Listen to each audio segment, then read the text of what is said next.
Isaías 44, de 3 a 5, que diz assim: pois derramarei água na terra sedenta e torrentes na terra seca. Derramarei meu espírito sobre a sua prole e minha bênção sobre os seus descendentes. Eles brotarão como relva nova, como salgueiros junto a regatos. Um dirá: pertenço ao Senhor. Outro chamará a si mesmo pelo nome de Jacó. Ainda outro escreverá em sua mão: do Senhor, e tomará para si o nome de Israel. Pois derramarei água na terra sedenta e torrentes na terra seca, e eu derramarei meu espírito sobre a sua prole e minha bênção sobre os seus descendentes. Eu acredito que nós vivemos tempos, isso é real. Você não precisa ir para a Coreia como eu fui para talvez fazer essa comparação. Vivemos tempos na igreja evangélica brasileira em que milhões de crentes estão secos. Talvez não é para você, porque muitas vezes quando nós começamos uma palavra como essa, você fala: lá vem o pastor falar da minha vida. Não. Mas quando nós olhamos para o retrato da igreja evangélica, até mesmo nas discussões políticas que se propõe a dizer e falar: votem no pastor tal, no candidato tal, talvez aquilo que vem à minha mente é que nós estamos áridos, como um deserto, sem verdor, sem frutos. Outros estão murchos, gente que está na igreja, mas não consegue experimentar uma vida cheia do Espírito Santo de Deus e livre, na essência da palavra de Deus. A Bíblia diz: conhecereis a verdade e a verdade vos libertará. Isso está falando de abundância, da vida abundante de Deus, de plenitude no casamento, não perfeição, porque aqui é proibida a entrada de pessoas perfeitas. Você pode falar proibida a entrada de pessoas perfeitas? Mas nós estamos falando e entendendo que há uma sequidão nos nossos dias de espiritualidade, de busca, de oração, de entendimento das coisas espirituais. Nós estamos vivendo um tempo em que crentes estão buscando a água de Deus em cisternas rachadas, em profetas, em pastores, e nós vivemos tempos extremos na igreja evangélica brasileira, ao qual nós não estamos isentos disso. Por um lado, há uma parcela da igreja que busca somente a ortodoxia, o conhecimento espiritual, sem querer saber do poder de Deus. É óbvio que o conhecimento é chave, é importante, é a palavra de Deus que dá direcionamento, mas há uma parte da igreja que conhece a palavra, mas não conhece o Deus da palavra. Mas por outro lado, há uma grande parte da igreja, talvez você está incluído nisso, que busca experiências miraculosas, o milagre, as bênçãos de Deus, sem conhecer a palavra de Deus. A maioria dos crentes vai para um lado e para o outro, e não experimentam talvez uma vida abundante. Mas eu acredito de verdade, lendo esse texto da palavra de Deus, que é a palavra de Deus para nós, que existe esperança para nós. O desejo de Deus é fazer isso, que a palavra é uma palavra de Isaías, uma palavra para nós que diz: olha, eu derramarei água na terra sedenta e torrentes na terra seca, eu derramarei meu espírito sobre a sua prole e a minha bênção sobre os seus descendentes. Há um clamor da parte de Deus, há um chamado da parte de Deus para nós, para entendermos que sem avivamento nós não podemos prevalecer. Você pode dizer amém?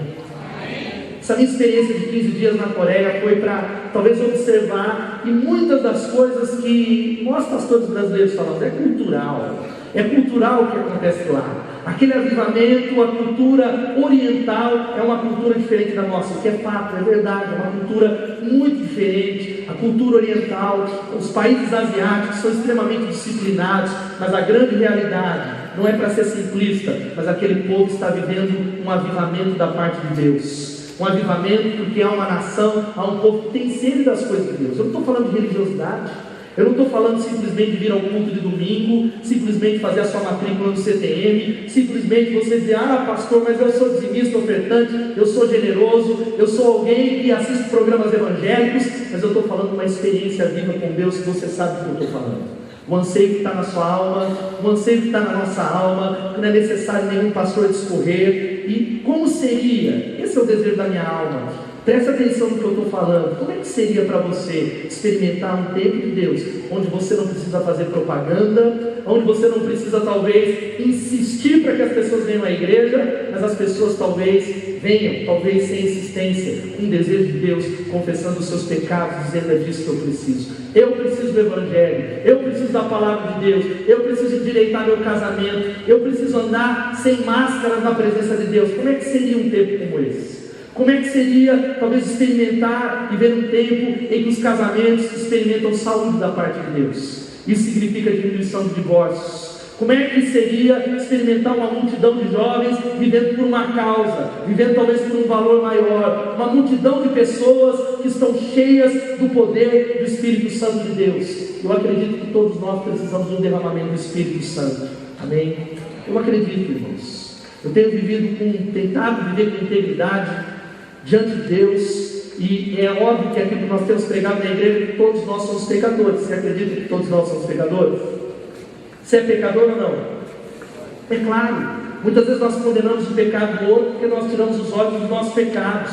Porque quando avaliamos a nossa vida, e hoje dirigindo, indo para o velório, eu comecei a pensar nisso, que avivamento não está falando de perfeição, avivamento não está falando de pessoas que se transformam em anjos, mas está falando de uma experiência poderosa, de um derramamento do Espírito Santo de Deus, que muda a sua vida, que muda a sua história, que muda as suas estruturas, que muda os seus afetos, que muda as suas afeições, e todos nós precisamos de um derramamento do Espírito Santo. Você pode dizer amém? Eu queria de maneira rápida apenas falar algumas lições importantes para sermos restaurados. O texto de Isaías, ele vai falando sobre uma terra seca, vai falando que o povo de Israel estava próximo de ir para o cativeiro, estava experimentando um tempo de seca, de estiagem, de dificuldade, de prisão, de cadeia, e Deus, ele usa essa palavra através da boca de Isaías para dizer: eu derramarei água na terra sedenta, eu derramarei torrentes na terra seca, e eu derramarei o meu Espírito Santo, a minha bênção sobre a sua família, sobre os meus descendentes, porque eu me importo com você. Eu tenho planos sobre as igrejas, porque hoje, gente, a gente vê uma série de igrejas que querem ser relevantes, mas não fazem diferença na vida das pessoas. Eu estou cheio, queridos. Nós queremos ser, nós vamos fazer missões, nós vamos fazer ação social, nós queremos desenvolver com a comunidade, mas nós estamos cheios de um tempo de igrejas que querem levar uma mensagem sem ver vidas serem transformadas de todas as maneiras, de maneira plena. E eu quero deixar algumas lições. A primeira lição é essa que vai aparecer aqui: o avivamento é uma promessa de Deus. Você pode falar: o avivamento é uma promessa de Deus. O avivamento é uma promessa da parte de Deus. Não é algo só utópico das pregações dos pastores pentecostais. Não é algo que tem a ver só com algo mirabolante, que tem a ver com sinais e maravilhas, mas avivamento é promessa de Deus para nós. Eu creio nisso, é por isso que eu oro, é por isso que eu vivo, eu acredito em nome de Jesus. Você pode dizer amém? Amém. Nós oramos. Quando eu fui para a Coreia, eu fiquei completamente impactado por ver aquilo que eu vi naquelas igrejas. Pessoas correndo para as reuniões de oração, pessoas como eu e você que trabalham e trabalham muito, empresários bem-sucedidos, pessoas que estão ambientadas, estão talvez completamente, estão antenadas com a globalização. Não é gente alienada, mas pessoas que têm sede de Deus. Pelo que eu ouvi daquele pastor, e ele falou assim: sabe qual que é a diferença de nós coreanos com os brasileiros? É que vocês acordam cedo para ganhar dinheiro, e nós acordamos cedo para buscar a presença de Deus.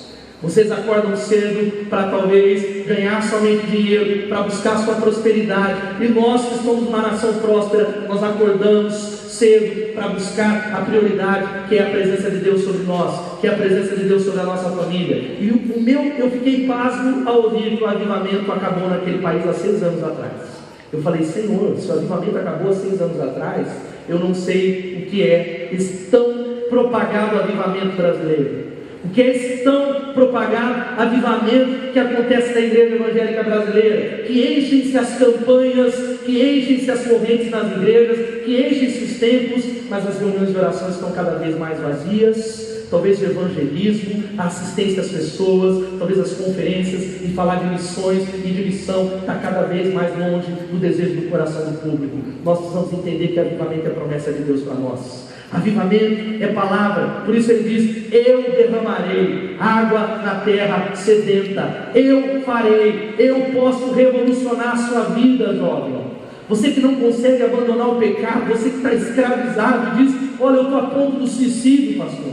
Tem muitos jovens da nossa igreja, nós temos ministrado e falado, que estão aqui dentro da celebração, e glória a Deus, você é bem-vindo, mas que estão pensando em suicídio. Há vozes talvez falando para você tirar a sua vida, porque você não encontra significado. Há muita gente que diz: olha, eu estou aqui, mas eu acredito que não há muito mais do que isso, pastor. Eu não acredito que há uma experiência maior com Deus. Eu vou vivendo com Deus, mas o meu casamento é uma derrota, e é assim mesmo. É desse jeito, porque eu estou há 10 anos aqui e eu tenho visto muitos casamentos como o meu. Eu acredito que é uma promessa da palavra de Deus. Avivamento é promessa dele, é uma promessa segura. O derramamento do Espírito não é uma promessa que é uma conversa de domingo à noite, emocional, um bate-papo, talvez para convencer você, a talvez algo emocional, mas eu acredito que é uma promessa segura da parte de Deus, porque Ele falou no nome de Jesus. A Bíblia diz que quando nós recebemos ao Senhor, entregamos a nossa vida a Jesus, fluiriam do nosso interior rios de água viva, de tal maneira que as pessoas que estão ao seu redor não têm como ficarem caladas, elas vão procurar saber qual é a diferença que você tem. Eu me lembro, eu tenho falado isso, que quando uma das maiores alegrias da minha vida, quando eu trabalhei na área de vendas na Belga Mineira, e você não precisa ser um ET no seu ambiente de trabalho para fazer a diferença. Você não precisa ser um ser esquisito, porque Jesus chamou você para ser diferente, não esquisito. Amém? Porque tem um monte de crente esquisito, até mesmo na Bethesda eu vejo algumas pessoas esquisitas, que se vestem de maneiras esquisitas, que acham que precisam ter um determinado tipo de roupa, um determinado tipo de linguagem, que precisam se portar dessa maneira, precisam impostar a voz. Você não precisa ser esquisito. Eu me lembro que naquele tempo uma das maiores alegrias era ouvir das pessoas que trabalhavam comigo, ao qual nós conversávamos, ríamos, falávamos de futebol, dizer: olha, você tem uma alegria que eu queria saber qual é a razão da sua alegria, que é diferente da minha, é diferente da nossa. Nós precisamos talvez varar a noite nos drogando, traindo as nossas esposas, fazendo isso, mas você tem alguma coisa que é diferente, porque quando nós estamos cheios com o Espírito Santo, fluirão do nosso interior rios de água viva. Louvado seja o nome do Senhor.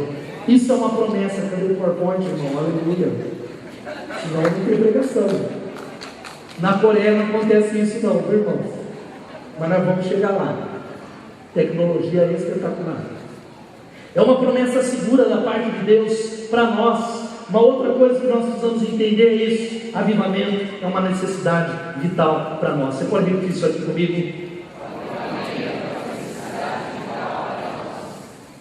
Não importa, você é livre nessa noite. Enquanto você não tiver o entendimento dessa palavra e falar: Deus, eu preciso de mais, eu preciso de uma experiência maior, mais profunda com o Senhor, eu acredito na Tua palavra, eu acredito que o Senhor pode mudar o meu interior. Isso não é um toque de mágica, um passo de mágica, não é uma oração, não é uma corrente, mas é colocar você num processo de integridade com Deus, que te leva a experimentar de Deus, a experimentar respostas de oração, mas a viver de acordo com essa palavra. Viver de acordo com essa palavra, é pautar a sua vida nessa palavra, é viver de maneira ética no seu trabalho, porque nós estamos cheios de crentes que falam em línguas, e eu creio em todos os dons. Você crê em todos os dons? Diga amém.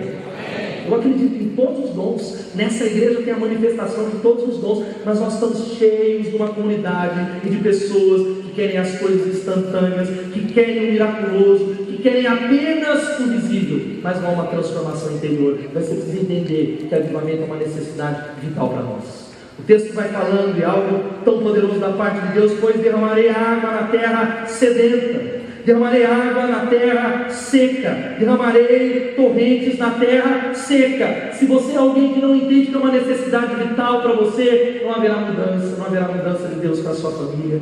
Se você talvez chega aqui e fala: mas está muito bom, pastor, está tudo dominado. Eu já era um cara que nem vinha na igreja, eu já estou vindo aqui, já é um avanço. Olha, eu estou contente do jeito que eu estou. A sua vida não será transformada.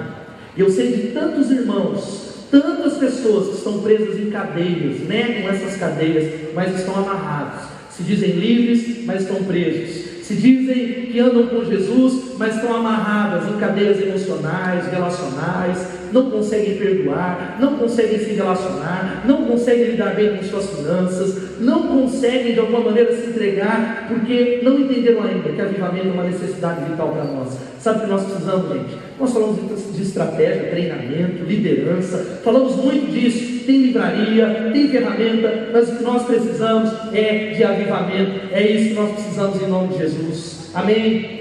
Nós precisamos dizer: Deus, nós queremos clamar ao Senhor e pedir que o Senhor mude, que o Senhor venha, que o Senhor transforme, porque não há parte humana, não há parte minha, não sou eu que mudo a minha família. Você concorda com isso? Quantos estão aqui e podem dizer: eu estou fazendo a minha parte, pastor, mas as coisas não mudam nada. Eu estou fazendo a minha parte, mas eu não mudo o meu marido. Você concorda? Cadê as mulheres aqui? Palavra profética para você, irmã: você não vai mudar o seu marido, sabia? Sabia disso? Você não vai mudar o seu marido, ele não vai mudar. E palavra para os maridos que estão aqui: cadê os maridos que estão aqui? Você não vai mudar a sua esposa, Deus não chamou você para mudar ela. Talvez a grande dificuldade está aí, a mudança virá, e eu não estou falando da vida dele, quando nós entendemos que avivamento é uma necessidade vital para nós. É por isso que o texto vai dizer: derramarei água na terra sedenta. A sede é uma das maiores necessidades humanas. A sede é algo terrível. Eu não sei quantos ficaram com sede, e a gente faz jejum de alimento, talvez muito tempo. Você pode ficar, talvez, aí 40 dias, não vou falar total, mas tirando almoço, jejuando, mas agora experimenta ficar. Dizem que o corpo humano consegue ficar apenas 3 dias sem água, porque é difícil. A língua se apega à nossa boca, é uma sensação terrível ficar sem água. Quem é que já passou por isso aqui? Você já ficou? Quem joga futebol sabe como é isso. Você para na beira do campo e fala lá para o técnico do outro lado do rio: água, Wesley, traz água, senão troca. Por isso que a palavra vem dizendo algo tão interessante, que há muitos símbolos do Espírito Santo. Há muitos símbolos na palavra de Deus: o fogo, o vento, mas nesse texto ele usa a água. Sabe por quê? Ela é absolutamente vital para a vida. A água é vital para a vida. A água é essencial para a vida. É a água que restaura, que é derramada para tirar essa sequidão da sua vida. E eu sei qual é esse sentimento comum de estarmos secos. Quantas e quantas vezes não me é incomum. Eu me lembro de ao chegar na Coreia, e a dificuldade que nós temos, irmãos, é natural de nos conectarmos no ambiente espiritual. Eu não estou falando de algo, um espírito que toma conta de você, mas você está entendendo o que eu estou falando. De conseguir, numa celebração e no seu dia a dia, ouvir a voz de Deus. Talvez estar sensível para as coisas espirituais, porque Deus usa não é só a palavra de domingo, Ele está usando as circunstâncias para falar com você, Ele está usando pessoas para falar com você, Ele usa a vida, não é o domingo à noite só, não é só o seu tempo devocional, porque nós precisamos entender que ela é absolutamente vital para a vida, mas nós estamos secos, longe de Deus, longe das coisas espirituais. É muito fácil a gente assistir um jogo de futebol dos mais terríveis, 2 horas, mas nós temos uma dificuldade de permanecer 5 minutos em oração. E não vem com esse papo de que: mas eu estou orando sem cessar, pastor. Eu aprendo na palavra, eu não tenho tempo com Deus, sozinho, mas eu oro sem cessar. Isso é papo para boi dormir, meu irmão. Você pode enganar você mesmo, você pode enganar, mas você se engana, mas não engana o Senhor. Há um anseio, um chamado para um tempo maior de intimidade, de busca. E a segunda coisa da água é essa. Você precisa entender, que vai aparecer aqui na tela: a água é absolutamente necessária para limpar e purificar. É por isso que Isaías usa essa imagem da água. Não é por acaso. Ele diz: derramarei água na terra sedenta. A água é usada para limpar. Experimenta ficar sem banho aí 7 dias para ver o que acontece.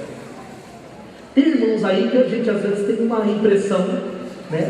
Eu não me lembro quem que eu encontrei, eu não vou lembrar aqui, que um irmão falou: que legal, você tomou banho hoje. Aí eu fiquei assustado, falei: por que você não toma banho? E aí eu deixei esse código entre eles. Mas nós não conseguimos, muito mais nós brasileiros. Talvez lá no Oriente é muito comum as pessoas não tomarem banho, mas nós temos uma dificuldade com isso. Espero que você tenha, amém? Espero que para você tomar banho seja extremamente natural. Mas a grande questão é que a água é necessária para limpar e purificar. Não é à toa que Isaías, ele utiliza isso para dizer que não há avivamento sem arrependimento, sem mudança de vida, sem talvez colocar a sua boca no pó e falar: Senhor, eu preciso de mudança, eu preciso de arrependimento, eu preciso de transformação espiritual. Mas essa transformação não vai vir se você não avaliar a sua vida. Sabe qual é a grande dificuldade que eu enfrento? Que talvez você enfrente também, é porque nós não paramos tempo para nos avaliar. E eu não estou falando de culpa, eu não estou falando de colocar uma seta, porque isso o diabo faz muito bem. Isso o diabo se encarrega de colocar na sua cabeça. Não importa o seu pedigree religioso, não importa quem você é, o diabo já se encarrega de lançar culpa sobre você. Eu estou falando de uma autoanálise para dizer: Deus, eu quero conhecer quem eu sou. Deus, eu preciso que o Espírito Santo sonde as minhas motivações, as minhas reações. Por que quando a minha esposa faz isso eu reajo dessa maneira? Por que quando eu ouço um sermão assim ou assado, ou talvez eu escuto alguns irmãos que são diferentes da minha tradição, por que eu tenho essas reações? Eu preciso de arrependimento, Senhor. Que há muita coisa feia dentro de nós, queridos. Há muita coisa feia dentro de mim. Há muita coisa, julgamentos dos mais variados. Eu vou fazer uma confissão pública aqui, que Deus falou comigo lá na Coreia. Nós estávamos no acampamento da igreja, uma coisa maravilhosa. E nós ficamos hospedados com 300 chineses. Tem algum chinês aqui nesse auditório? Algum descendente chinês? Então eu posso falar só o Glauber chinês. E vocês não sabem o quão difícil foi para nós, de verdade, brasileiros, conviver com chineses. Não é? Está até aqui as feridas do meu coração. A cultura deles é extremamente diferente. Eu estou falando de gente que tinha um banheiro para usar e eles não tomavam banho no chuveiro, era dentro da pia. Era algo desse jeito, pendurando roupas íntimas e um cheiro completamente desagradável, e começou a ter um motim na caravana brasileira para expulsar os chineses de lá. E nós começamos a praguejar e falar: Deus nos livre de ir para a China, Deus nos livre disso. Começou a ter uma dificuldade lá, que já era uma dificuldade cultural, porque era algo terrível. Eles levavam comida para dentro do acampamento, para você ter uma ideia. E a comida coreana, vocês têm um coreano aqui, muito diferente da comida brasileira. O Rodrigo está comendo comida coreana, meu irmão está gostando, por isso você está magrinho, está em forma, está dominado. Um cheiro terrível.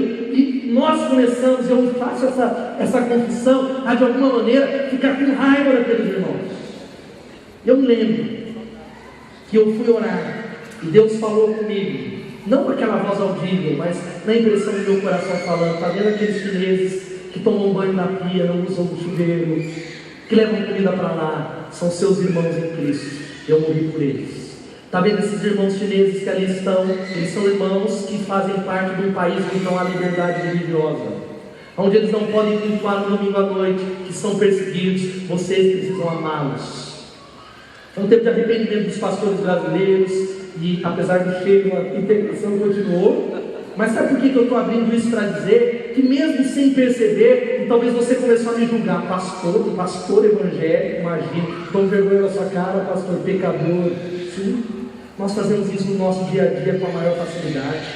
Nós temos uma facilidade de justificar a nossa, talvez, distância do outro. Nós falamos: eu não tenho afinidade, a Bíblia diz que é para amar, eu tenho os meus amigos. E nós muitas vezes colocamos bloqueio, não amamos pessoas, não nos unimos às pessoas, e não amamos aqueles pelas quais Cristo morreu. E eu quero dizer para você: você ama as pessoas de verdade?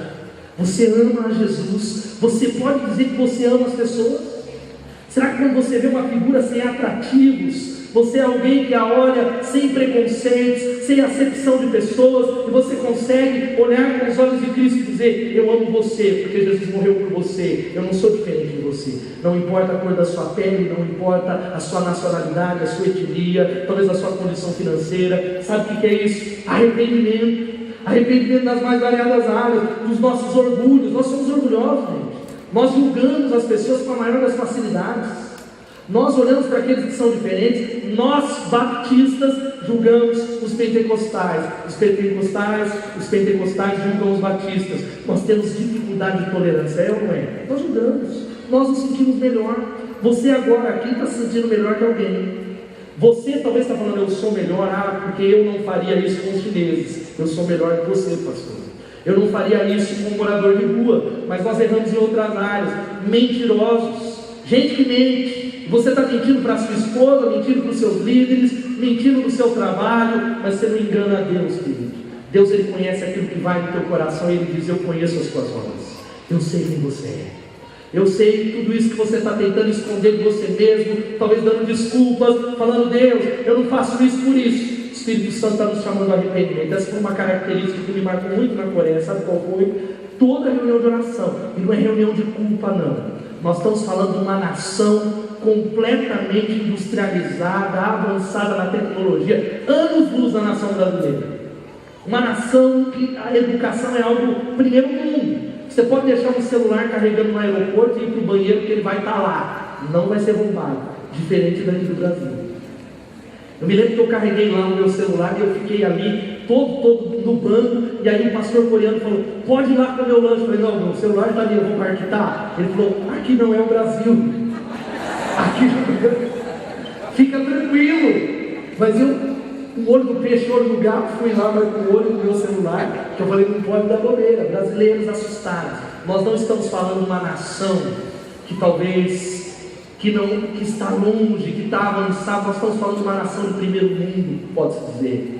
Uma nação que ainda assim, a prática das igrejas sempre é arrependimento, arrependimento, busca de Deus. Você precisa se arrepender. Você já se arrependeu hoje, querido? Ou você talvez está acreditando naquela conversinha que, porque foi lá na minha conversão que eu me arrependi. Há muitas áreas de pecado que estão fazendo com que o seu coração seja duro e seja seco. Duro, fechado nos seus planos, nos seus projetos, sem entender o que Deus quer. Por isso, Deus não poderia continuar dizendo sim a quem Ele disse não. Eu acredito, tem muita coisa de Deus que não acontece para você, não é questão de troca não, porque Deus está falando, filho, fale sim para mim. Você continua dizendo não para Deus, não para Deus, não para Deus, seguindo os seus planos e os seus caminhos. Deus não poderia continuar dizendo sim a quem Ele disse não, sem antes expor esse alguém as consequências do não que disse. Os não de Deus são necessários, pedagógicos e redentores. Deus só diz não quando o amor exige. Existe algum não de Deus para você? Tem alguma área que você está falando, eu não sei por que a porta não se abre, por que não é desse jeito? Deus está trabalhando na sua vida, você crê nisso? Diga amém. Deus está trabalhando em você. Deus não está preocupado só em fazer a sua prosperidade, Ele quer restaurar e transformar o seu caráter. Você crê nisso? Você falou que eu queria a poupança gorda, pastor, que caráter o quê? Adianta o caráter ser transformado em a conta vazia? Adianta o caráter ser transformado em passar férias encharqueado? Não é que dá conta encharqueada. Queria ir para Cancún, manter o dinheiro. Eu estou trabalhando na miséria, aquele miserável do meu vizinho, ele está prosperando lá. Sabe por quê? Ele não conhece a Jesus, mas ele trabalha com mais ética do que você. Ele trabalha com mais dedicação do que você. E Deus está falando, filho, você precisa se arrepender. Você precisa ser transformado. Sabe qual é uma terceira coisa? O avivamento virá sobre os sedimentos. O avivamento, a Bíblia vai falando, é algo de Deus para nós. Derramarei água na terra sedenta. Você tem sede de Deus? Eu tenho sede de Deus. Essa foi a minha oração nessa tarde. Senhor, eu quero mais do Senhor. Eu acredito que nós não vimos ainda o que Deus tem para essa igreja. Nós não vimos ainda o que Deus tem para essa cidade. Eu oro há anos, vai fazer 10, na verdade mais de 20 anos, por um avivamento nessa cidade de Piracicaba. E eu acredito nesse avivamento em nome de Jesus. Não um avivamento de modismo, de blá blá blá, de shows gospels, mas um avivamento que tem a ver com jovens que são transformados, que abandonam os pecados.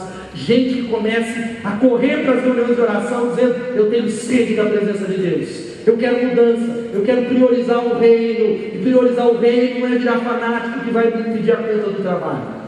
Que a gente vai para os extremos, gente. A gente acha que é virar fanático, vou parar de trabalhar, eu vou parar. Não é nada disso. A Bíblia diz, buscar em primeiro lugar o reino de Deus e a sua justiça, e as demais coisas.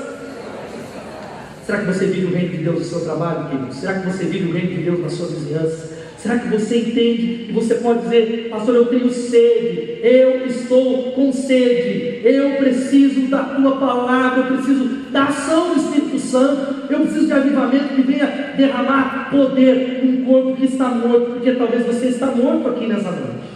Você morreu, só falta enterrar. Tem alguns jovens que eu passo aqui do Live, League, do Evolution, e alguns adultos que só falta falar, irmão, se cavar um buraco, enterrar, você morreu já. Não tem alegria, não tem vida. É talvez como um Walking Dead gospel, andando por aí com um zumbi. Ele anda, ele assusta, cara. Você fazer assim com ele assusta. O cara vive conectado numa outra esfera que eu não sei qual é. Triste, cabisbaixo, derrotado. Eu não estou falando que você não sofra lutas. Nós não estamos bem todo dia, você concorda? Quem pode dizer assim, olha, tem dia que eu acordo não muito bem? Não, tá bom. A maioria de nós, gente. Você acordou e parece que tem uma nuvem negra lá, e etc e tal, e isso acontece. Mas o que eu estou falando é que quem é de Jesus começa a aprender a lidar com isso. A circunstância não pode jogar você com um ioiô. Ele não pode jogar o seu casamento de um lado para o outro. Sabe qual que é a terceira palavra? É isso. Avivamento vai vir sobre os cedeiros. Você tem sede de Deus, diga amém.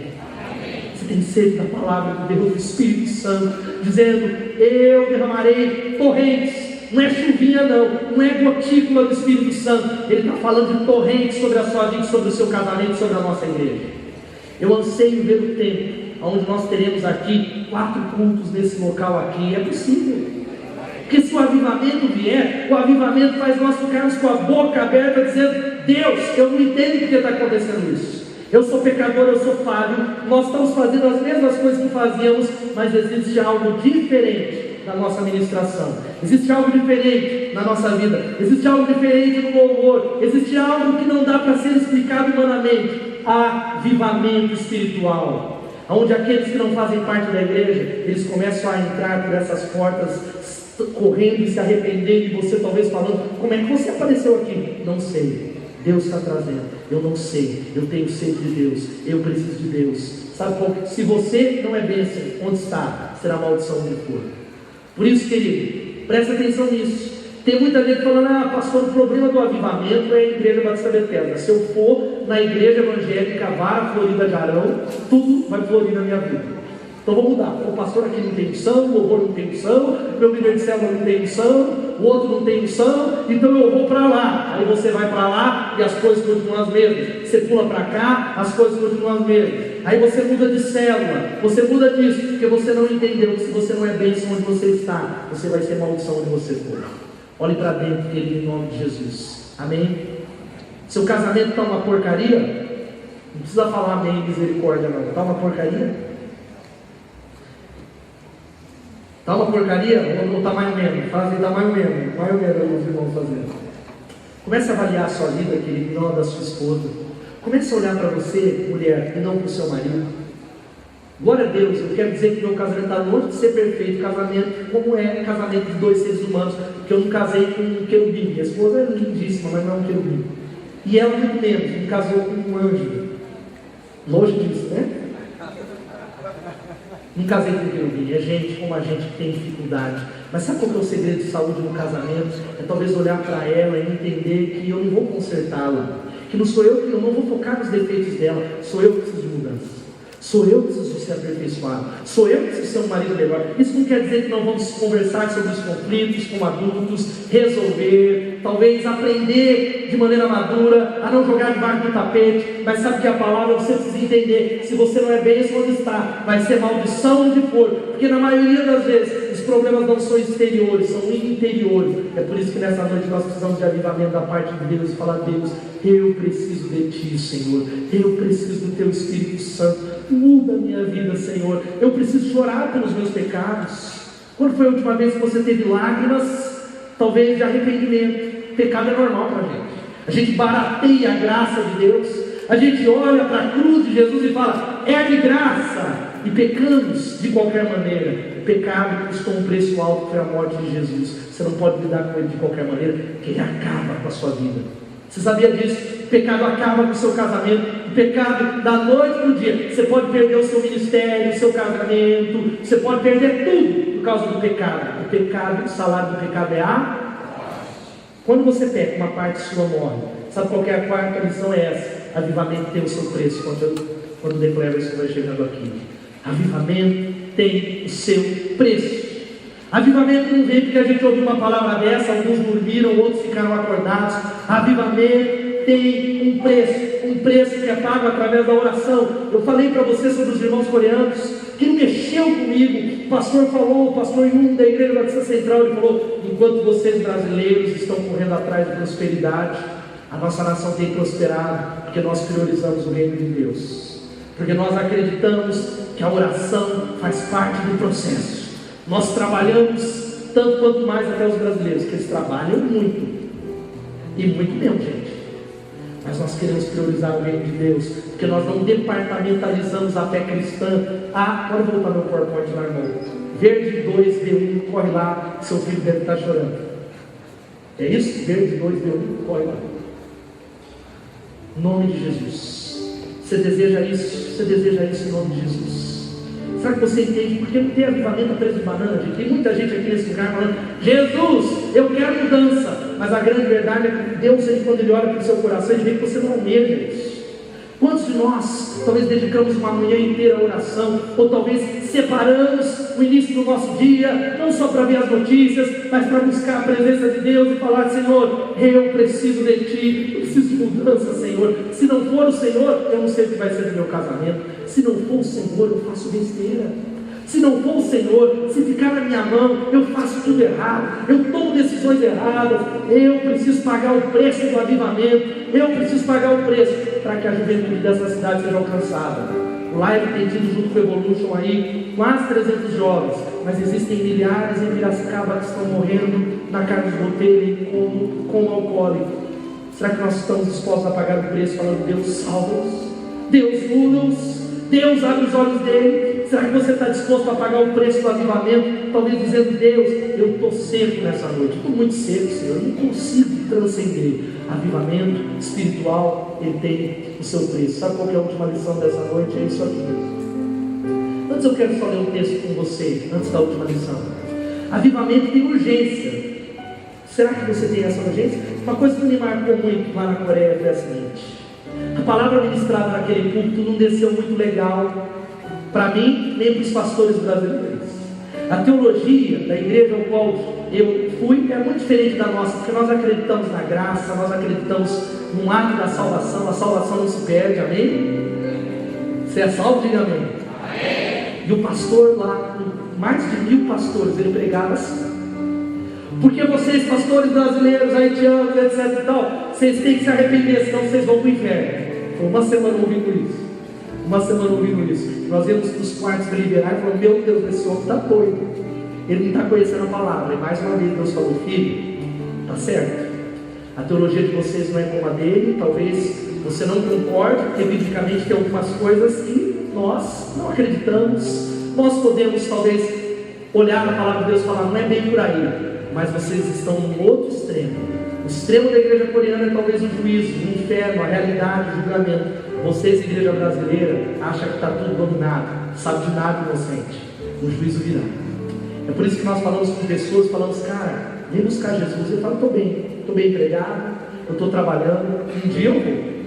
Cara, você precisa sair dessa vida, você precisa mudar de vida. Eu também sou pecador, mas Jesus mudou, ele é uma realidade. Sai disso. O que eles falam para nós, ou até mesmo você? Está tudo bem, pastor, vou ficar do jeito que eu estou. Mas sabe qual que é a urgência do avivamento? Agora, porém, declara ao Senhor: voltem-se para mim de todo o coração, com jejum, lamento e pranto. Rasguem o coração e não as vestes. Voltem-se para o Senhor, para o seu Deus, porque Ele é misericordioso e compassivo, muito paciente e cheio de amor. Arrepende-se e não envia desgraça. Talvez Ele volte atrás, arrependa-se e ao passar deixe uma bênção. Assim vocês poderão fazer ofertas de cereal e ofertas derramadas para o Senhor, o seu Deus. Glória a Deus. Amém? Deus está chamando você para voltar para Ele de todo o coração. Voltar nessa noite e dizer: Deus, eu quero rasgar meu coração nessa noite, porque eu quero começar uma história diferente com o Senhor na minha casa, no meu trabalho. Eu quero que a minha célula eu não precise mais. É um esforço tão grande para trazer pessoas. Eu não quero mais isso. A obra do Senhor, a igreja do Senhor, a minha vida está nas suas mãos. Sabe qual que é a última lição? É essa: o avivamento produz resultados extraordinários. Aleluia! Olha o que o texto vai dizendo: e eles brotarão como relva nova, como salgueiros junto a regatos. Um dirá: pertenço ao Senhor. Outro chamará a si mesmo pelo nome de Jacó. Ainda outro escreverá em sua mão: do Senhor. Quando o avivamento vem, sabe qual é o resultado, gente? Crescimento numérico, crescimento espiritual. Os crentes se levantam da passividade para falar da palavra do Senhor. Os crentes param de ficar dormindo, desperta do que dormes, e eles começam a entender que há uma urgência na palavra de Deus, e eles começam a proclamar a palavra de Deus, onde quer que eles estejam, através dos atos, através da palavra, dizendo e convocando pessoas, a esperança que há em Jesus Cristo, a mudança que há em Jesus Cristo, a transformação que há em Jesus Cristo. Você acredita nisso? Eu acredito de todo o coração, eu tenho tentado viver isso. Jesus muda a vida das pessoas. Você acredita? Diga amém. Se você não acredita nisso, vá para qualquer lugar e não esteja nesse lugar. Se Jesus não muda a vida das pessoas, se Jesus não pode pegar qualquer um, aquele que tem uma vida torta, quando nós falamos da moral religiosa, aquele que você fala: olha como ele é pecador, mas não só esse, mas aquele bom pai de família, aquele camarada que é trabalhador, que acha que não peca, mas que está distante de Deus. Jesus muda essas vidas igualmente, Ele transforma, Ele restaura, Ele dá significado. Avivamento produz resultados extraordinários. Eu desejo isso para Bethesda, gente. Esses resultados de gente chegando nesse lugar e você perguntando: você veio em resposta? Quem que te convidou? Não sei, Deus está me trazendo nesse lugar. Gente chegando na sua célula, você falando, mas o que aconteceu? Eu não sei, eu vi que vocês se reúnem aqui e eu preciso de Deus, eu preciso do Senhor. Grandes coisas Deus fará em